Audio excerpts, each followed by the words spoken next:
Market रे तिया हेला भली सुजी काकरा आज आम तैयारी करबा पूरा दिया सुजी काकरा या तैयारी करबा बहुत सहज आउ खाइबा पाए भी बहुत टेस्टी लगी थाए।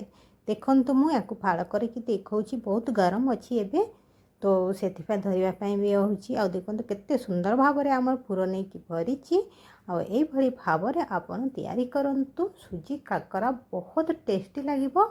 थरे याकु ट्राई करिवे। हेलो फ्रेंड्स, आपण मानक मो चैनल स्वागत करुछि। चलंतु स्टार्ट करबा। प्रथमे गोटे कड़ाई नहीं सेठी मु नउछि चीना बादाम। आपण पूरा जहाँ भी रखी पारते जहाँ आपन को भल लगिबा ताकू नै पारते। मो एठी चीना बादाम नहीं चीना बादाम को आमे आकु भाजी नेबा। एबडी देखंतु भाजिले निश्चय आवाज आसीबो चट चट करके ताहले आपन को चीना बादामटा भाजी हे जेछि। तापरे आकु आमे तळको ओल्हेइ नेबा। तळको ओल्हेइला परे आकु आमे ठंडा हेबा पई किछि समय छाडी देबा। ठंडा हैला परे ताकू एही भली कुलारे ताकू रखी देबे। रखिला परे गोटे ताटिया नेबे। ताटिया नहले जो बड़ी काठ जे कोन जिंस माने एही भली पतला पछपटे प्लेन थिबो सेइथिरे एही भली रगड़ नेबे। ताकू एही भली घसी देबे। घसी देले चोपाटा बहुत आराम रे बाहर की पड़ी आसीबो। तापरे आकु पाछड़ी की भलो भाबरे सफा कर नेबे। आकु देखंतु मु सफा करि नेछि। एबे गोटे मिक्सी जार आकु आमे एठी रखि लेबा। यानी मिक्सी जार आकु आमे पकई देबा सबुतक। तापरे एठी मु नउछि किछि काजू तापरे आकु आमे हल्का खाली दरदरा आमे ग्राइंड कर देबा। बेसी पाउडर करबो नै, खाली हल्का 2-3 थर ताकु मिक्सी को बोलै देबे। तापरे ओलै नेबे। तापरे गोटे कढ़ाई मु गरम करछि सेठी मु नउछि बटर। बटर बदल रे आपण घी भी नै पारंती। जते बेले आम घी गरम हे जिवो सेते बेले आमे एठी पकेबा खसा। मु नेछि खसा, धड़ा खसा राशि भी कहती। आपण चाहिए कला खसा राशि भी नहीं पारंती। तापरे जो आमे चीना बादाम काजू को आमे भाजी की रखी थिले ताकू आमे एठी मिक्स कर देबा। मिक्स करके आकू आमे भाजी नेबा। एबरे भाबरे याकू बेसी हाई फ्लेम में पकेबेनी, लो फ्लेम रे भाजी नेबे। भाजी हला परे एठी मनौछि गुड़। गुड़ आकू एठी पके देबे। गुड़ नहले चीनी आपण को जोटा पसंद सेटा आपण एठी मिक्स कर देबे। आ जेमती मिक्स करेंगे देखिए सब गुड़ गुड़ा एकदम पूरा मिक्स हो जिवो। या सहित एठी पानी या क्षीर किछि ऐड करेंगे नहीं। से देखिए गुड़टा तरली गले आपे आपे हो चाहिए अल्प टिके जदि आपन को बेसी ड्राए लगुच ताले अल्प टिके मात्रा रे ही पानी मिक्स करेंगे। मु भी एठी अल्प टिके मात्रा रे पानी कल मिक्स कर देछि। बेसी गुड़टा टाणे हो जाइछि सुखिला गुड़टे ना तो सेति पई। तापरे एठी मु नउछि आउ गोटे चामच घी एठी मु पकई देछि। घी पकईकी आकु एभली भाबरे मिक्स कर नेबे। घी पकई देले तार टेस्टटा बहुत भल लागै। सेथिपाई मु घी पकेली। घी पकईकी आकु एभली भाबरे मिक्स कर देली।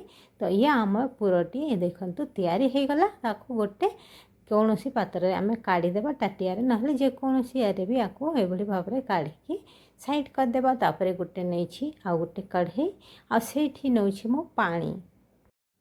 आपणकर सुजी जेतिकी से हिसाब रे पानीटा ताहार डबल ट्रिपल ढाली पारिबे। तापर से हिसाब रे मु जो ताटिया सुजी नेबी सेही ताटिया रे ही मु पानी नउछि। तापर सेठी रहउछि टिके लूण, यानी छोट लूण पकेले तार टेस्टटा भल थाए। आउ गोटे कप चीनी सेठी पकोछि। चीनी निज हिसाब रे टेस्ट कम बेसी जेति करंते सेतिक देबे। आ गोटे चामच घी पकई दउछि। घी पकेले तार टेस्टटा भल लागि थाए। घी बदल रे आपण तेल भी पकई पारंती। तापरे आकु एबळी भल भाबरे मिक्स कर नेबे। मिक्स कला परे टिके गरम हेबा पई ताकु छाडी देबे, माने हल्का फुटिबा पई छाडी देबे। देखंतु एबळी जतळे फुटी आसीबो सेठी आमे पकई देबा सुजी। जो कप रे मु पानी नहीं थी से कप रे ही मु सुजी पकोछि। आम 6 कप थिला पानी तो से थे मु हाफ नौछि 3 कप होछि सुजी। तार डबल पानी नेबे। जेबे भी जो कप रे सुजी नेबे ताहार डबल पानीटा नेबे। से मापरे पानी टे रखी देबे। नापिकी आ नहीं ये भालुआ मिक्स करदे। ताहले आपनको पानी अधिक हम नहीं या कम भी हम नहीं। सुजी एकदम मीडियम और परफेक्ट एकदम तैयारी हो सुजी पुर पाई। माप टिके ध्यान रखिले ता सुजीटा काकरा तैयारी करने बहुत सरल होता है। आ बहुत शीघ्र आप तैयारी करें और बहुत टेस्टी भी लगी थाए। तापर जो स्पेचुलारे आम ताको ये भल भाव मिक्स करदे माने एठी कोठी भी जमारू गोटली न रहे से भाव भल भाव मिक्स करने। अल्प अल्प करके 2-3 थर ताको मिक्स करदेले ये भल भाव मिक्स हो जाए। आमर जो काकराटा टेस्टी टेस्टी एकदम बनिकी तैयारी हो जाए। तो ये आमर तैयारी हो गला। तापर या आम गैस तल को ओल्लई ने। ध्यान रहिबो मीडियम या लो फ्लेम रखिए नहले आपण को ये मिक्सचर चढ़ीज। तापर मु तल को ओल्लई देली। तल को ओल्लैला परे भी आकु आपण आहुरी मिक्स करदेवे। ताको टिके मिक्स करेंगे नहले ऊपर ड्राए हो भीतरटा नरम रहिबो। ड्राए हो गले भल भाव तैयारी हम नहीं। तापर गोटे ताटिया नहीं से पानी आ जो मिक्सचर आम तैयारी करथिले चिना बादाम सी भी आम तैयारी हो जाए। तापर गोटे चामच रे मुझे ये जो सुजी मिक्सचर गोटे चामच तापर पानी रे डुबे भाव तैयार करेंगे। मु गरम गरम तैयार करुँचे आपण चाहिए टिके ठंडा कर भी तैयार करेंगे। देखिपे मो हाथ में भी भल भाव धरी पारनी तो गरम अच्छी गरम गरम करुँची। तो आपड़ टिके हल्का ठंडा होदेवे जमी हाथ में धरी पारे से भाव में तैयार करदे। आ देखो तैयारी करवा तो केते सरल हो गला। मझे पुर देकी बास या सिल करदे। पानी पानी जो टिके छाड़ी जाऊँगी लगुच या खाली लगुच भल सेट हो नहीं ताले टिके पानी ये पकईकी तैयारी करने। देखो आमर काकरा केते सुंदर भाव में तैयारी हो गला। आ गोटे मुझे देखी तैयारी करके चामचटा को पानी में डुबेदेवे। तापर सुजी को नहीं जाए सुजी को नहीं कर ताटिया सेप्रे आपको तैयारी करदे। से पुरटी भरी ने भरला भाव में पानी हाथ ही ताकू भाली ये भाव में ताकू मिक्स करदे यानी ये सिल करदे। सिल कलापर हल्का टिके प्रेस करने जमती आम मार्केट रे आणु काकरा तो से भली सेपटा देदेवे। ये भाव में देखो गोटे पर गोटे मु सब गुड़िक तैयार कर नहीं।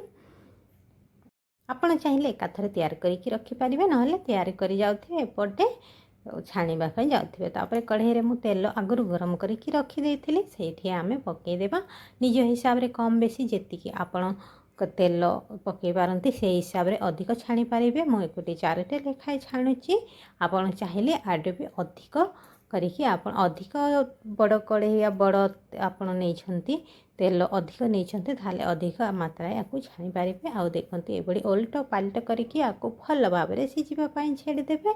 आउ देखो केते सुंदर भाव में आमर काकरा गुड़िक भी फुलिकी आते सुंदर ये कलर भी आसी आपड़ देखिपे।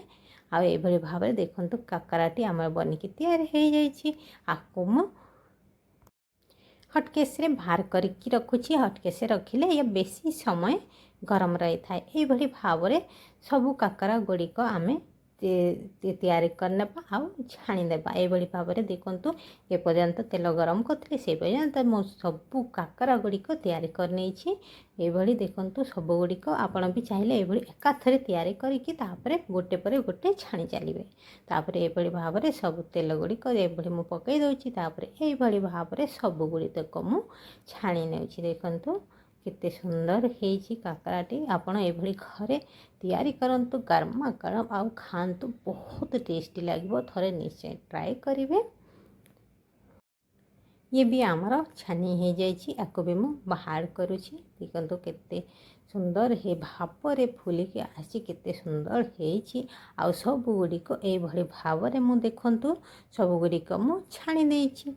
गोटे हेड केस रे एकदम फुल है कलर तो निज हिसाब से बेसी आपन डार्क करि पारंती या नॉर्मल कलर रखी पारंती जेमिति रखिए से हिसाब से। टिके मु आग पूरा नॉर्मल कलर रखी तापर आउ टिके ताकू सीझापी छाड़ी आउ टिके भरीदेली। तापर देखिए कि मु गोटे फाड़ करके देखुची केते सुंदर भाव में आमर पूरा दिया काकरा बनिकी तैयार हो जाइए। आशा करुँची वीडियोटी आपण माननकु हेल्पफुल हेथिबो। वीडियोटी को लाइक शेयर चैनल को सब्सक्राइब बेल आइकन बटन को दबाई देवे। पुणी देखा हेबो आउ गोटे नुआ वीडियो सहित। वीडियोटी देखिबा पाए बहुत बहुत धन्यवाद। Thank you so much.